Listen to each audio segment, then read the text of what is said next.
Hey everybody, this is Trish Jones, the Inspiring Motivator, and today I am coming to you with video number 2 of the 3-part series on the internal dynamics of success.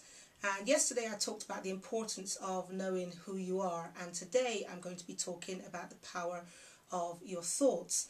And I'm going to bring in some medical science that has recently been discovered, but I'm also going to just talk about the generalities of your thoughts and how they lead you down a certain path. And I'm kind of mixing it up deliberately, because there are going to be people who want to know the deeper elements of why, you know, like kids, and there's nothing wrong with that, it's a good thing. And there are those people who just don't want the detail, just tell me what to do, Trish, and I'll do it. However, I do think sometimes that people need to know the reason why, because otherwise they don't do it. And whilst this program isn't based on Christianity, okay, I want to make a statement that for so many years people have discredited the Bible, and they've said it's not relevant to today, etc., etc. Well, this lady, Caroline Leaf, Dr. Caroline Leaf, has written a book called Who Switched Off My Brain. I highly recommend this book. Even though this lady's a Christian, what she's talking about is the science of our brain, and also how certain basically how knowing how our brain functions enables us to work in a particular way. Okay, so if we have a particular propensity or personality or gift in this particular area, how our brain actually functions to ensure that we live the life that we were created to live, and not live somebody else's life. So I love this book. I highly recommend it. As I said, I know she's a Christian, and whether you believe in God or not, or whether you're a Christian or not, I highly recommend this book, because it in its simplest terms, it talks about what happens when we think. And for those of you who sorry, I forgot my train of thought then, I apologize. What I was saying was that certain things that are stated in the Bible that we have just taken as, oh, it's good morally, and so let's just do that. And actually it's not just the Bible. You know, I know that plenty of other people will take certain quotes and use them. I still believe that they all got them from the Bible, but that's my particular opinion, okay? That is my opinion, so I don't want loads of comments saying, oh, you're talking about the Bible, blah, blah, blah. That's my opinion. I believe that even all of these success programs, a lot of them are based on the Bible. But anyway, it's not just about good morals. It's not just about religion, about doing things in a right way. It is because of the way that our body is made, or was made and created to do certain things, to think in a certain way. And one of the things that Caroline Leaf talks about in this book, for example, is in the Bible there is a scripture, and it says, don't let the sun go down on your wrath. And so a lot of people use that in terms of marriage seminars. They say, you know, if you're married, you know, and you have an argument with somebody, you best sort it out, fix it by sundown. But you know what, it makes no difference whether it's your spouse or your friend or a work colleague or whatever. The fact is, if you have an argument with somebody, you need to fix it before sundown. And does that mean that you're going to be able to get to everybody to say, I'm really sorry, blah, blah, blah? You may not be able to. And some people are so stubborn that they wouldn't let you apologize if you tried, okay? You've got to learn to forgive yourself and move on. But this is what happens in the scientific realm. If you have an argument with somebody and you don't deal with it, that becomes a toxic thought. And when you actually sleep, certain chemicals are created, and in your brain there are neurons, I think they're called. Are they called? Yeah, neurons and dendrites. Okay, and dendrites actually grow depending on your thought pattern. If you have a bad thought pattern, they grow and they become overcrowded. And even, have you ever heard that statement? Your brain feels foggy. Your mind feels foggy. You just can't think properly. That is, or brain fog. That is because you've got so many toxic thoughts going around in your head. And when you have toxic thoughts, you literally cannot concentrate. You literally cannot see, as it were, the wood for the trees, as they say. So the wood is there, but there are so many trees that you can't actually see the beauty of the woods because it's so overcrowded with trees. And that's the same way as our mind works. And what actually happens is that in the mind, in the brain I should say, I'm saying in the mind here, in the brain, depending on your thought patterns, certain you get certain associations. So if you had a bad experience some time ago and somebody else completely different comes along and says something to you, you can think that that person is saying something really, really bad to you, and so therefore you've got to cut off the relationship. What you're doing is actually associating what had happened, I don't know, 10 years ago, 2 years ago, whatever, but associating what somebody else said or did to you with something that has been said now, because you have put 2 and 2 together and you've made 5. Okay, so don't ask me where the extra 1 has come from. And it's the same when you go to bed angry and you wake up the next morning and the other person thinks that it's all sorted, it's all over, it's time to kiss and make up, and you're still in a grumpy mood. And then what happens is slowly these chemicals that are building up, and particularly at night when you sleep and then you have dreams, and it endorses those thoughts. And so that's the reason why someone could be married, okay, you got a couple who's married and everyone thinks, oh, everything is okay, even though underlying there could be a few issues. But the next morning, one spouse wakes up and says to the other, don't want to be married to you anymore. And the other spouse is like, where did that come from? What do you mean you want a divorce? And no explanation very often. It's just enough is enough. I've had enough. Not I'm going to sit down and talk to you about it. Their mind has already been made up. Why? Because overnight, whilst they've been sleeping, with these toxic thoughts going around in their mind and the chemicals that are released from those toxic thoughts, they've endorsed something. They've created something that should never have been there. And I can't remember who the first person was that I heard say this, that thoughts are things. What are you thinking about? And so what I want to go into a little bit more today, and I don't want to spend long on this. I am actually going to be talking about this a lot more. What you will see me talking about is mostly about who we are, but in association with that is what you're thinking and also the words that you speak. All 3 of them are associated. If you can get those 3 things sorted out, as I said in my previous video, success is literally on the other side. When I say the other side, the gap is only very small. It is almost a breath away. But our thoughts actually affect everything we do and everything that we become. Why? A thought actually creates attitude, and attitude comes with certain toxic chemicals that actually then bring about a thought pattern which determines what words come out of your mouth, and so it's all so integrated that it looks really messy. Now, Caroline Leaf has got a diagram in her book, actually it might be the other one, about your gifts, and I just love this diagram that she has in her book. And what it shows is the difference between a mind that is healthy and a mind that is toxic. I can't actually find it at the moment. If I can go on her website and she has a copy of it, I will actually get it, but I think it's in another book. This is a representation, but you can't see it very well. This is an actual image, but the one I wanted to show you was a diagram which actually explains it clearly. But what you see is a mind that is full of toxic thoughts has just got all of these dendrites all over the place. As I said to you, it's kind of created brain fog. And then you see the simplicity of a mind that is healthy and clean. And then we wonder why on earth we cannot get the successes that we need in life. And it's because too many toxicating thoughts are going around in our heads. And I remember when the law of attraction came out, is it 4 or 5 years ago now? I don't remember.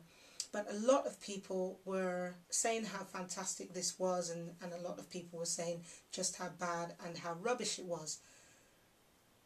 But the interesting thing was, then those people who were saying the law of attraction is good, but they were saying that you have to act.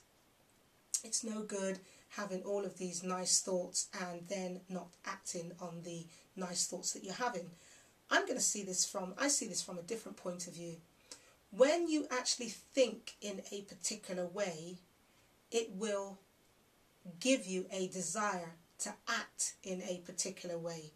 And so anybody who sits there thinking, I really want a job doing X, Y, Z, this is what I would love to do, and sitting there watching TV, watching all of the soaps and just waiting for this thing to land on their lap, they don't really have a desire. They just have a pipe dream. They're just lazy. But when you have a deep down desire that is in the core of your very being for wanting something, and you think along those lines, and you go to the shop and you get the brochure, let's, for argument's sake, let's go back to the Mercedes, okay? You want a Mercedes, and you get the brochure, you sit inside the car, and you smell that leather, and so you associate with that car so much. Let me tell you that, don't ask me how it works, okay? Do not ask me how it works. I don't know. But there is, I suppose as they call it, the law of attraction, where somehow you will be attracted towards that thing. Not just to go and buy the Mercedes, you will have to do something, but there is then a desire to do something, okay? So it might be that you have to go and do another job. It might be that you have got to, if you work for yourself, create another product. It might be that you have to link up with some business buddies in order to come up with something more innovative and sell that in order to see that dream fulfilled. But the thinking in the right way is what actually creates the desire, in my view, to act in the first place. Now, I want you to do an exercise for me. The next time you want to have a whinge and a moan about something, do the whinging and the moaning if you must, but just take notice of how you feel. But then another time when you want to whinge and moan or have a go at somebody, make a decision that I'm actually not going to have a whinge and a moan. Instead, I'm going to think objectively about this, and I'm going to maybe ask why the person may have said X, Y, Z to me, and if needs be, ask them why they said X, Y, Z. And I'm going to decide that I'm not going to let that thing bother me. Or if somebody tells you you're stupid, and I'm using an extreme example here, that instead of accepting that you're stupid, you just basically just keep telling yourself, I am able to do X, Y, Z. Then just notice how you're feeling, how you feel in those two different scenarios. You see, when we have an experience, we have two options. We can either react or we can respond. And most people live in a reactionary world. Everything they do, they have to react. If somebody says something, it would almost be wrong of you to miss that opportunity to chew them up and spit them out. And so you have to be able to do that. Or you could be one of these people who responds, and somebody might upset you, and you respond with a smile. You've decided that you're not going to retaliate. And you might even walk away and feel a little bit upset that somebody has said something to you, but you've decided that you're not going to get worked up over this. You're not going to give it any more thought than is necessary. Who do you think is going to win in that argument? You think the person with the blabbermouth that always has something to say about somebody else and the fact that you should have done X, Y, Z and why didn't you do whatever? Do you think that person is actually looking at their own life and actually telling themselves what they need to do their own life? You have these people, they are always so fantastic at telling you what to do, what you should do, what you should wear, what you should say, how you should behave, and they never spend any time with themselves. You know why? They couldn't spend time with themselves because they would be too afraid of what they might find. I don't want you to be like that. I want you to start recognizing that your thoughts will either take you down a path that is good, or it will take you down a path that is going to lead to things in your life that you don't want. I can hear you already saying, Trish, but what about what happened to me? And I don't want this video to go on much longer than this actually.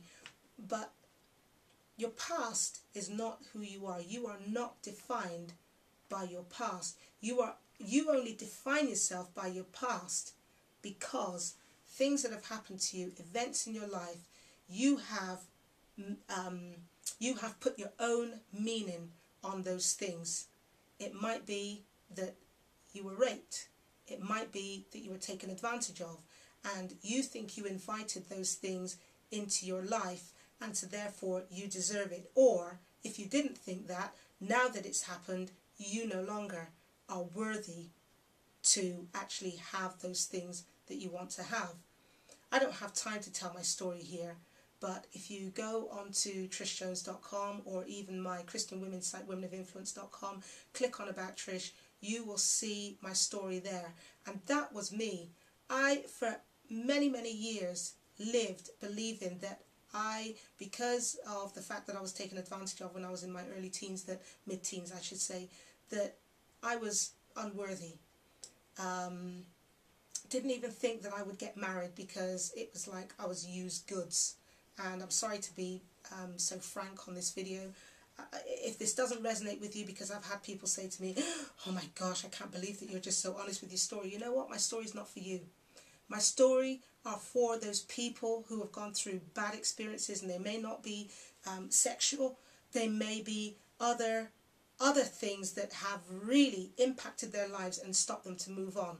And I want to help those people unhook from what has happened to them in the past, detach who they really are from the events. You are not your events, but most people live their lives event by event by event. And so every event that they have is a double endorsement. So then something else happens, and what do? You go back to that event that happened to you, maybe when you were a child, maybe when you were a teenager, however long ago it was, and you attach the event that occurred now to yesterday's event, and before you know it, you have a picture that looks nothing like God created you to be. Now, I listened to she was a preacher online the other day, and she said something just so profound, and I want you to take this as I end this video on how our thoughts lead us down a path or not.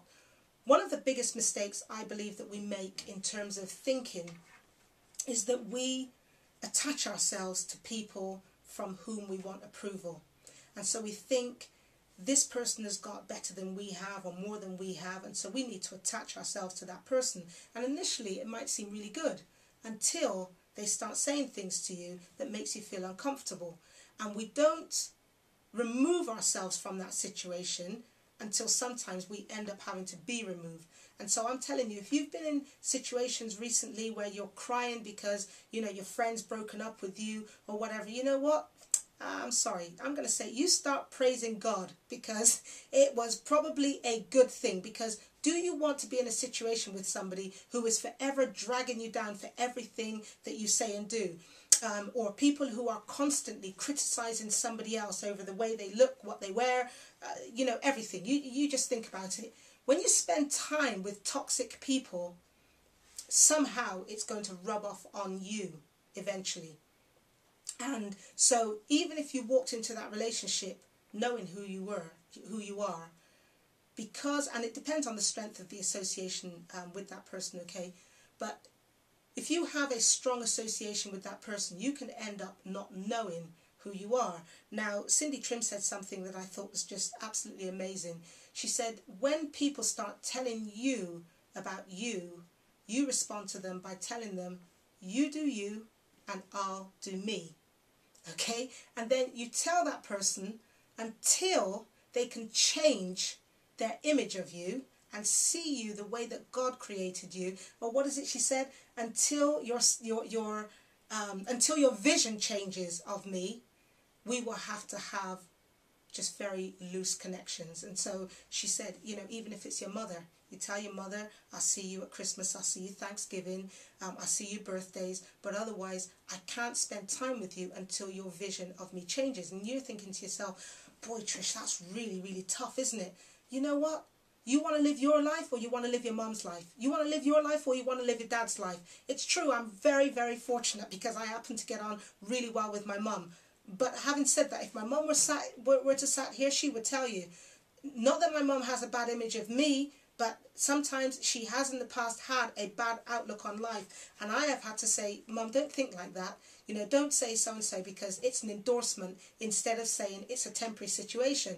My mum actually thanks me now. And so I am really grateful. And I have got that kind of personality that I can, to an extent, switch off. But then I'll come back and start moaning and saying, oh my gosh, I feel so bad because I've spent time with whoever. And so, you know, I've still got things that I need to change. But if you want to think in a particular way and you want to maintain your thinking, you cannot stay around toxic people, because toxic people will cause you then to start having toxic thoughts. When you start having toxic thoughts, you will start living a reactionary life rather than a responsive life. When you start having toxic thoughts and living a reactive life rather than a responsive life, you're going to walk down a path that you never intended to walk down. You know, when you wake up one day, you may have woken up one day and asked yourself, how did I get here? How on earth did I get here? Until you suddenly trace back, that happened, and then that happened, and then there was that event, and I thought I had it sussed then, and then there was that event. If you go back and have a look, it's down to your thoughts. And your thoughts have led you to exactly where you are today. But the great news is your thoughts have the power to actually take you in a path that is healthy, that is prosperous, that gives you abundance.